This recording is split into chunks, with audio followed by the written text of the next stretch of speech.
જય માતાજી મિત્રો, આજે આપણે વાત કરવાના છીએ અમેરિકામાં એક ગુજરાતી ફાર્મસીને જેલ બનેલી ઘટના।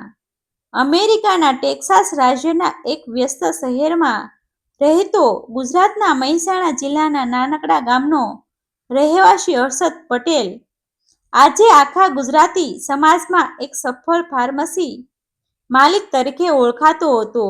લગભગ 15 વર્ષ પહેલા જ્યારે તે પોતાના સપનાઓને સાકાર કરવા માટે અમેરિકા આવ્યો હતો, ત્યારે તેની પાસે ન તો મોટી મૂડી હતી, ન કોઈ ઓળખાણ અને ન તો વૈભવી જીવનનું કોઈ વસન। તેની પાસે માત્ર 2 વસ્તુઓ હતી, પોતાના માતા પિતાના આશીર્વાદ અને દિવસ રાત મહેનત કરવાની તૈયારી। શરૂઆતના વર્ષોમાં તેણે હોસ્પિટલમાં નાઇટ શિફ્ટ કરી, ગેસ સ્ટેશન પર કામ કર્યું, અભ્યાસ ચાલુ રાખ્યો અને પછી ફાર્માસિસ્ટ તરીકે લાયસન્સ મેળવ્યું। વર્ષોની મહેનત પછી તેમણે પોતાની નાની ફાર્મસી શરૂ કરી, જે ધીમે ધીમે મોટી બનતી ગઈ। પત્ની કાજલ અને દીકરી માહી તેની દુનિયાનું કેન્દ્ર હતા। માહી પિતાને હંમેશા કહેતી, "પપ્પા, તમે દુનિયાના સૌથી સારા માણસ છો." હર્ષદ હસીને કહેતો, "બેટા, માણસે પૈસા કરતાં વિશ્વાસ કમાવવો જોઈએ." તેને ખબર નહોતી કે એક દિવસ એ જ વિશ્વાસ તેની સૌથી મોટી કસોટી બનવાનો હતો। સમય જતાં તેની ફાર્મસી ખૂબ જાણીતી બની ગઈ। વૃદ્ધ દર્દીઓ હોય કે ગરીબ લોકો, હર્ષદ ક્યારેય કોઈને દવા વગર પાછા મોકલતો નહોતો। ઘણા લોકોને તો તે પોતાની ખિસ્સેથી પૈસા આપીને પણ સારવાર કરાવતો। અમેરિકામાં વસતા અનેક ગુજરાતી પરિવારો માટે તે માત્ર ફાર્મસી માલિક નહોતો, પરંતુ મુશ્કેલીઓના સમયમાં મદદરૂપ થતો માણસ હતો। સમાજમાં તેની પ્રતિષ્ઠા દિવસે ને દિવસે વધી રહી હતી, પરંતુ વેપાર વધે તેમ જવાબદારીઓ પણ વધી। વધુ ગ્રાહકો, વધુ ઇન્સ્યોરન્સ ક્લેમ, વધુ કર્મચારીઓ અને વધુ કાગળપત્રો। હર્ષદને લાગતું હતું કે બધું યોગ્ય રીતે ચાલી રહ્યું છે। તેણે હિસાબી કામ માટે એક અનુભવી મેનેજર રાખ્યો, કારણ કે હવે દરેક કામ પર પોતે નજર રાખવી શક્ય નહોતી। તેને વિશ્વાસ હતો કે યોગ્ય માણસને જવાબદારી સોંપી છે, પરંતુ ઘણીવાર જીવનમાં સૌથી મોટું જોખમ દુશ્મનથી નહીં, વિશ્વાસપાત્ર માણસ પાસેથી આવે છે। એક દિવસ સવારે ફાર્મસી ખોલ્યાને થોડો સમય જ થયો હતો કે બહાર અચાનક સરકારી વાહનો આવીને ઊભા રહ્યા। અંદર પ્રવેશેલા અધિકારીઓએ પોતાના પરિચય આપ્યો અને જણાવ્યું કે તેઓ આરોગ્ય સંબંધિત નાણાકીય ગેરરીતિ અને દવાઓના રેકોર્ડ અંગે તપાસ કરવા આવ્યા છે। શરૂઆતમાં હર્ષદને લાગતું કે કદાચ કોઈ સામાન્ય ઓડિટ હશે। તેણે શાંતિથી તમામ દસ્તાવેજો આપવાનું શરૂ કર્યું, પરંતુ કલાકો પસાર થતાં તપાસ વધુ ગંભીર બનતી ગઈ। કમ્પ્યુટરોની માહિતી લેવામાં આવી, દવાઓના સ્ટોકની ગણતરી થઈ, ઇન્સ્યોરન્સ ક્લેમના રેકોર્ડ ચકાસવામાં આવ્યા અને કર્મચારીઓની અલગ અલગ પૂછપરછ શરૂ થઈ। હર્ષદના ચહેરા પર પહેલીવાર ચિંતા દેખાઈ। તેને સમજાતું નહોતું કે આખરે આ બધું શું ચાલી રહ્યું છે।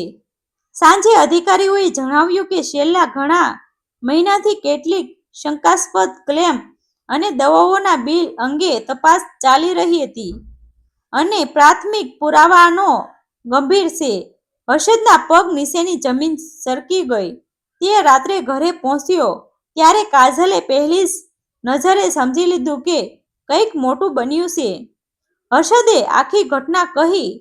માહી શાંતિથી પિતાનો હાથ પકડીને બેઠી રહી।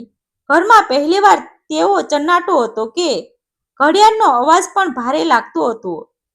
હર્ષદ આખી રાત ફાઇલો તપાસતો રહ્યો। તેને ઘણી એવી એન્ટ્રીઓ મળી જે તેને ક્યારેય મંજૂર ન કરી નહોતી। કેટલીક ક્લેમ એવી હતી જેમાં દર્દીઓને આપવામાં ન આવેલી દવાઓના પણ બિલ દાખલ થયેલા હતા। તેણે તરત જ મેનેજરને ફોન કર્યો, પરંતુ તેનો ફોન બંધ હતો। બીજા દિવસે ખબર પડી કે તે અચાનક નોકરી છોડીને ગાયબ થઈ ગયો હતો। હવે હર્ષદને સમજાવા લાગ્યું કે કદાચ કોઈએ તેના વિશ્વાસનો લાભ લીધો હતો, પરંતુ કાયદાની નજરે ફાર્મસીનો માલિક એટલે જવાબદાર વ્યક્તિ તે પોતે જ હતો. થોડા દિવસોમાં તપાસ વધુ ઝડપથી આગળ વધી. અમેરિકાના કાયદા મુજબ આરોગ્ય સેવાઓમાં નાણાકીય ગેરરીતિ અત્યંત ગંભીર માનવામાં આવે છે. હર્ષદને વારંવાર પૂછપરછ માટે બોલાવવામાં આવ્યો.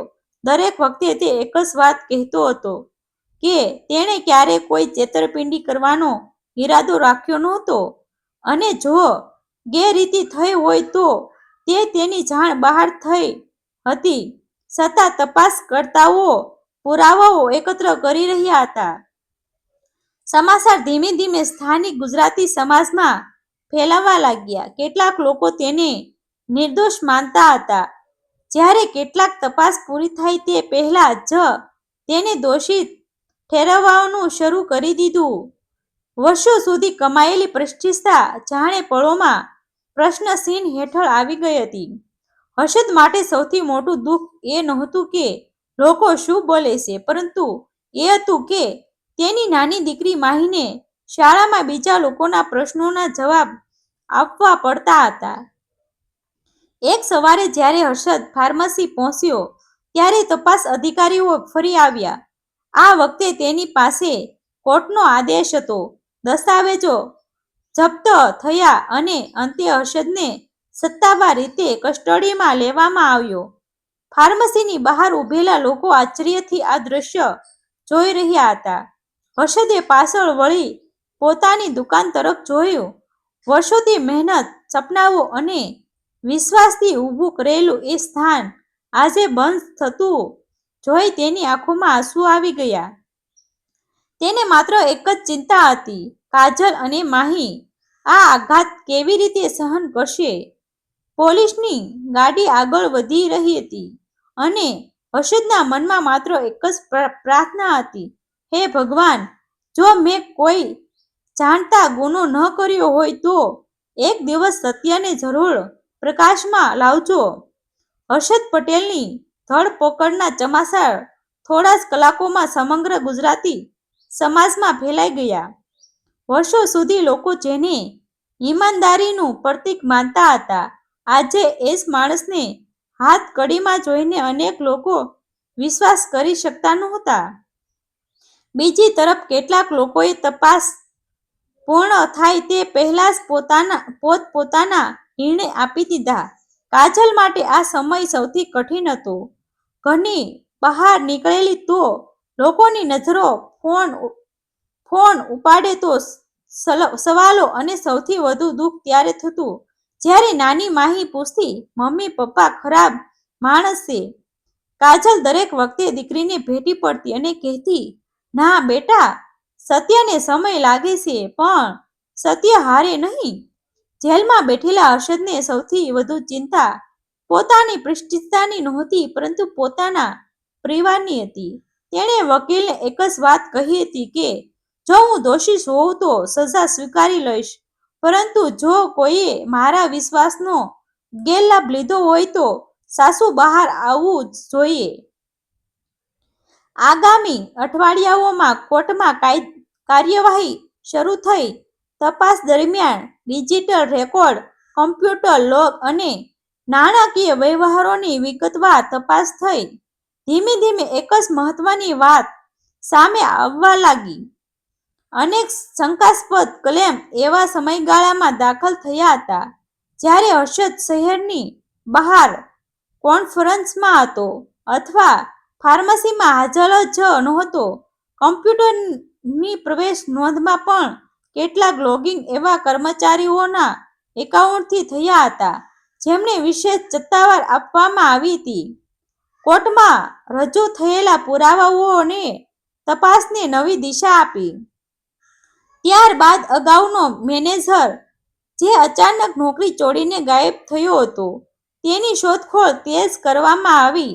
આખરે અન્ય રાજ્યોમાં તેની ધરપકડ થઈ અને પૂછપરછ દરમિયાન તેને સ્વીકાર્યું કે ઝડપી નફાની લાલચમાં તેણે ગેરકાયદેસર ક્લેમ દાખલ કર્યા હતા. જ્યારે હર્ષદને તેની સંપૂર્ણ જાણ નહોતી. જો કે કાયદાની દ્રષ્ટિએ માલિક તરીકે હર્ષદની દેખરેખમાં ખામી હતી, પરંતુ છેતરપિંડીનો મુખ્ય ષડયંત્રકાર તે પોતે નહોતો. કોર્ટના અંતિમ દિવસે ન્યાયાધીશે કહ્યું કે વ્યવસાયમાં વિશ્વાસ જેટલો જરૂરી છે એટલી જરૂરી જવાબદારી પણ છે. હર્ષદને છેતરપિંડીના મુખ્ય આરોપોમાંથી મુક્તિ મળી, પરંતુ વ્યવસાયિક દેખરેખમાં બેદરકારી બદલ દંડ અને કેટલીક શરતો સાથેનો નિર્ણય આપવામાં આવ્યો. કોર્ટમાંથી બહાર નીકળતા હર્ષદે સૌ પ્રથમ પોતાની દીકરી માહીને ગળે લગાવી. માહીની આંખોમાંથી વહેતા આંસુઓમાં મહિનાઓનો ડર, દુઃખ અને રાહત બધું સમાઈ ગયું હતું. કાજલે ધીમેથી કહ્યું, આજે આપણે બધું ગુમાવ્યું નથી, કારણ કે સત્ય હજુ જીવિત છે. હર્ષદે પાછળ વળી કોર્ટની ઇમારત તરફ જોયું અને મનમાં નક્કી કર્યું કે હવે જીવનમાં ક્યારેય કોઈ કામ માત્ર વિશ્વાસના આધારે નહીં છોડે. થોડા મહિનાઓ પછી હર્ષદે ફરીથી નાની ફાર્મસી શરૂ કરી, પરંતુ આ વખતે દરેક પ્રક્રિયા પારદર્શક હતી. દરેક દસ્તાવેજ પોતે ચકાસતો, દરેક કર્મચારીઓને જવાબદારી સાથે તાલીમ આપતો અને યુવા ઉદ્યોગ સાહસિકોને એક જ સલાહ આપતો, સફળતા મેળવવી મુશ્કેલ છે, પરંતુ વિશ્વાસ જાળવવો તેનાથી પણ મુશ્કેલ છે. તમારા નામે ચાલતા દરેક કામની જવાબદારી અંતે તમારી જ હોય છે. વર્ષો પછી જ્યારે માહી મોટી થઈ અને પોતાના પિતાની સફળ વિશે લોકો સામે બોલી, ત્યારે તેને માત્ર એક જ વાક્ય કહ્યું, મારા પપ્પાએ મને શીખવ્યું કે મુશ્કેલી માણસને તોડવા માટે નહીં, પરંતુ સાચી ઓળખ આપવા માટે આવે છે. એ દિવસ પછી હર્ષદ પટેલની ઓળખ માત્ર એક ફાર્મસી માલિક તરીકે નહીં, પરંતુ કપરા સમય માટે અડગ રહીને ફરી ઊભા થયેલા માણસ તરીકે થવા લાગી. આ વાર્તા સંપૂર્ણપણે કાલ્પનિક છે. તેમાં દર્શાવેલા તમામ પાત્રો, સ્થળો અને ઘટનાઓ કલ્પિત છે અથવા વિવિધ સામ્ય પરિસ્થિતિઓથી પ્રેરિત છે. તેનો કોઈ વાસ્તવિક વ્યક્તિ, સંસ્થા અથવા ઘટનાથી સીધો સંબંધ માનવો નહીં. આભાર મિત્રો. ગમે તો શેર કરી દેજો, સબસ્ક્રાઇબ કરી દેજો. આભાર મિત્રો.